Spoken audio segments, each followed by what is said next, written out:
Hello, YouTube viewers. Welcome to my channel, CCM Drummer. My name is Matthew Jackson, and we're continuing my series on the Jesus music movie review. I'm giving you a review and critique and my impressions of that movie. And this segment that you're watching now is part 3. And in part 1, I gave a general review, and I talked about my brief encounter with Amy Grant.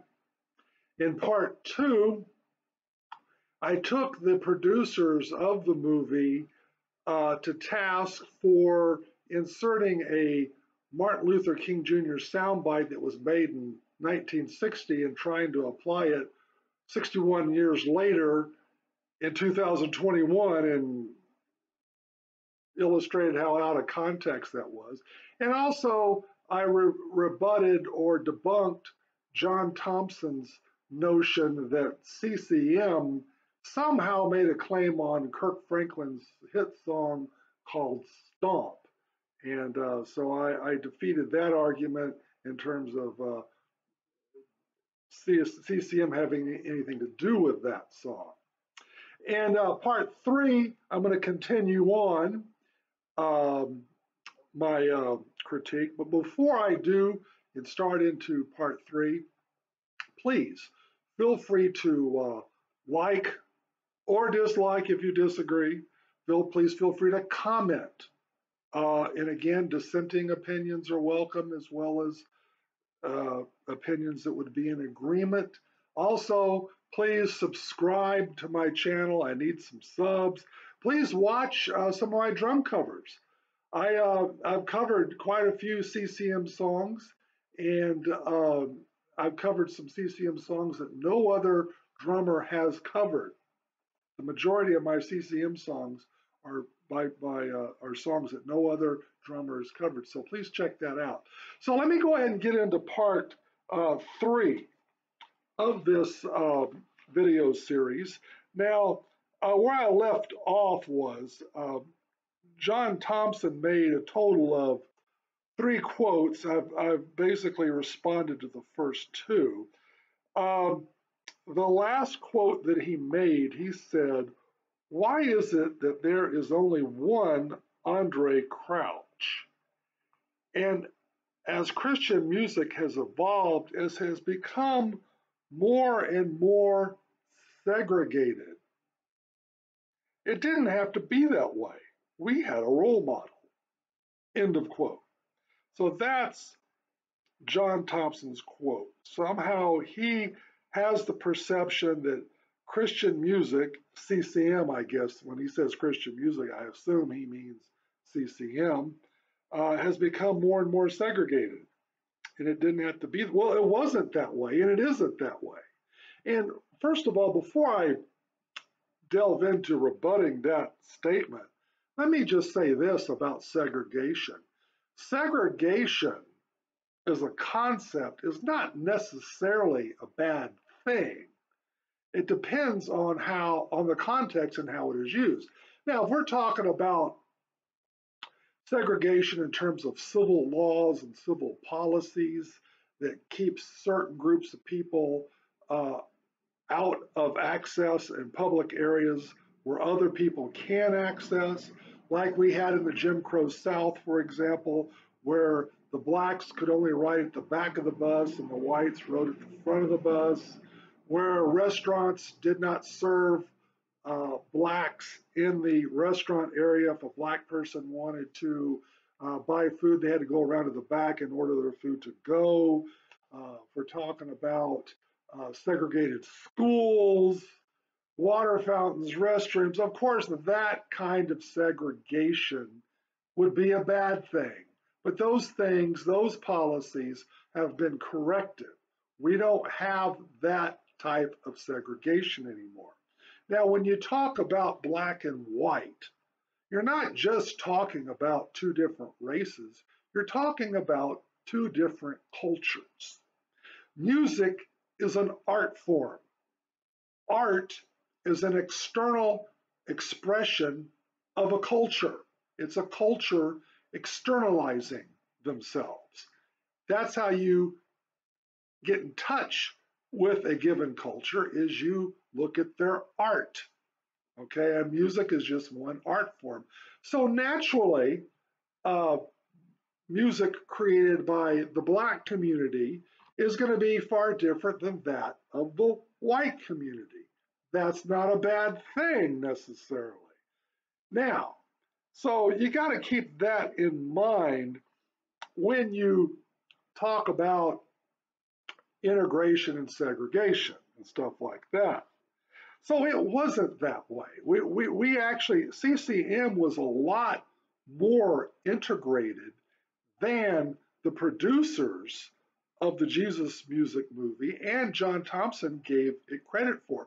Now, if you were to watch the Jesus Music movie and take what was said at face value and the way that the sound bites were cherry picked, the way they were edited, you would actually think that Andre was the first Black person in CCM. And then in the late 80s, you had Michael Tate, Lecrae, and Mandisa. Okay, and there were no Black artists in between those guys. It was all white. Okay, that's the impression that the movie producers left in the viewer, even though they didn't come right out and say it. So my question to the movie producers, that would be Andrew and John Irwin. Of course, we know who Andre Crouch is. He was a juggernaut, okay? But have they ever heard of Larnell Harris? Larnell Harris ranked 26th in the top 100 CCM artists of the 1980s. He had 17 hit songs that made the charts. Larnell was inducted into the Gospel Music Association Hall of Fame in 2007. He's won 5 Grammys and 11 Dove Awards. And he was nominated for 5 Grammys. He's had, he won a Stellar Award. So this guy is a very prolific artist, and he's Black. He's a Black artist. And if you look at Larnell Harris's sheet, he's almost as prolific and is just as big of a juggernaut as Andre Crouch himself. Andre Crouch ranked 77th in the top 10 100, I'm sorry, in the top 100 CCM artists of the 1980s. He had 3 hit songs compared to Larnell Harris's 17 hit songs. Now, there's a reason for that, and let me get into that. Andre Crouch was an artist of the 70s. He's basically a 70s. That's when he hit full stride, was in the 70s. Now, he still had some star power going into the 80s, and he won awards and, you know, made accomplishments in the 80s and sold lots of records in the 80s. But the 70s was really where he shined the brightest. Now, Larnell Harris, on the other hand, he was an 80s guy, okay? So now, one thing to note is that CCM Music didn't start tracking and charting their songs and have a top 40 until 1978.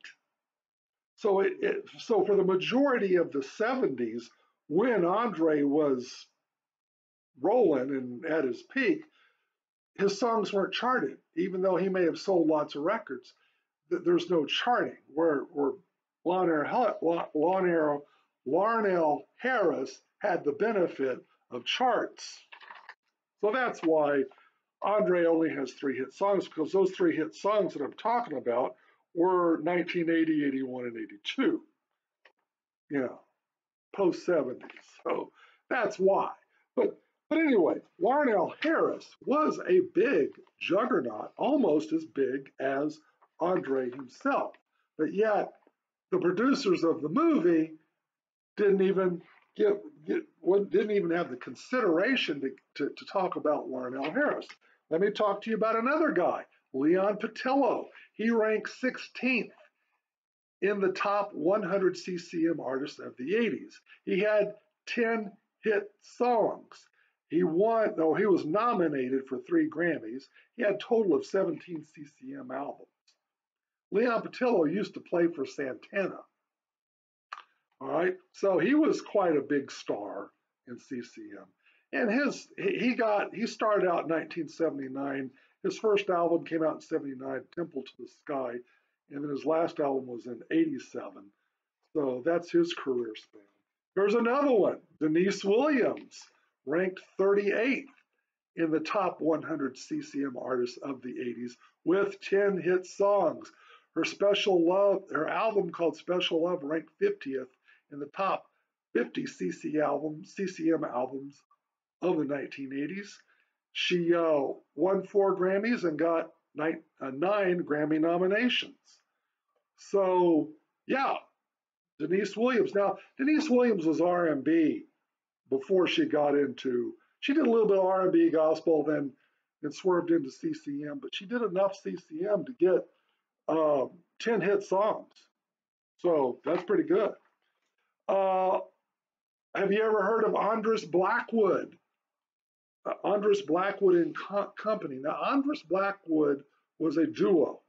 Sherman Andres was a black guy, and the Blackwood guy, I forgot his first name, he was a white guy. So it was a salt and pepper team.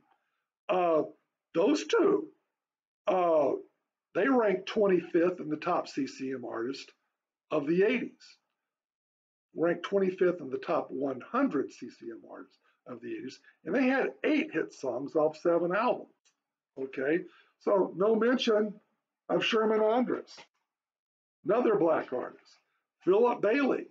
You know who he is? He used to sing with Earth, Wind, and Fire. Now, Phillip Bailey's a multi-genre kind of guy because he's done jazz, R&B, but he did do some. He did do 3 CCM albums and had 7 CCM hit songs. He was ranked 57th in the top 100 CCM artists of the 1980s. He's got 1 Grammy and 3 Grammy nominations. Not bad. And why didn't they mention Phillip Bailey?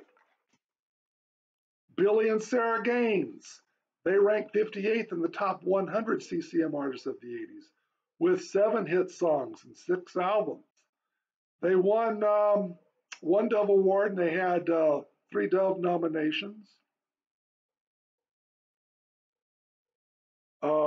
Yeah, Billy and Sarah Gaines. BB and CC Winans, they were huge. 9 albums, 9 CCM albums. They were ranked 50th in the top 100 CCM artists of the 80s with 6 hit songs.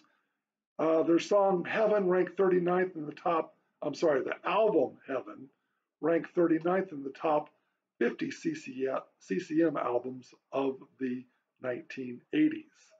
They won 3 Grammys, won 9 Doves, won 2 NAACP Image Awards, won 2 Soul Train Awards. And then I think CC did some solo work.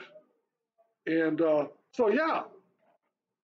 Now, they did interview CC Winans in the movie. So they did recognize her. Now, here's some honorable mentions. Marilyn McCoo, she used to sing with the Fifth Dimension. She did have 1 album that was nominated for a Grammy that was CCM, and the title cut, the Me Nobody Knows, hit the charts in '91. Jesse Dixon and also Tremaine Hawkins. Now those 2 are primarily gospel singers, but they both had 1 gospel song that got some CCM airplay and then did make the charts. And then of course I'll talk about Mandisa and Lecrae later on in this series. But here's the point I want to make with this, because I mentioned to you 9 CCM artists, and then of course these last 3 were just honorable mentions. To say that CCM got more and more segregated and we didn't integrate enough, That's not true. And that's a slap in the face to guys like Larnell Harrison, Leon Patello, and Billy and Sarah Gaines, and the other guys that I mentioned. Just ignore them. Well, that's a form of discrimination right there, saying that, oh, you just had Andre and that's it. And you didn't have anybody else until Michael Tate came along with DC Talk and Mendoza and Lecrae. I mean, that is just so unfair. Now, and like I said in the previous part, yes, CCM music is going to be predominantly white because its roots are predominantly white. But that doesn't mean we were exclusively white. So we had a few CCM artists that were black, and there was some integration. So how integrated does CCM have to be in order to satisfy the producers and John J. Thompson into thinking that we're not segregated anymore? So anyway, that's my presentation for today. The next video in part 4, and it looks like this series is going to go into 5 parts. I'm going to talk about some things that Mendoza said, and Lecrae said, and Michael Tate, and Kirk Franklin. I'm going to respond to some of the comments that they made in the Jesus Music movie. But until then, have a good day. Please feel free to subscribe to my channel, check out some of my drum covers, and I will see you in the next part, part 4. Thank you, and God bless you.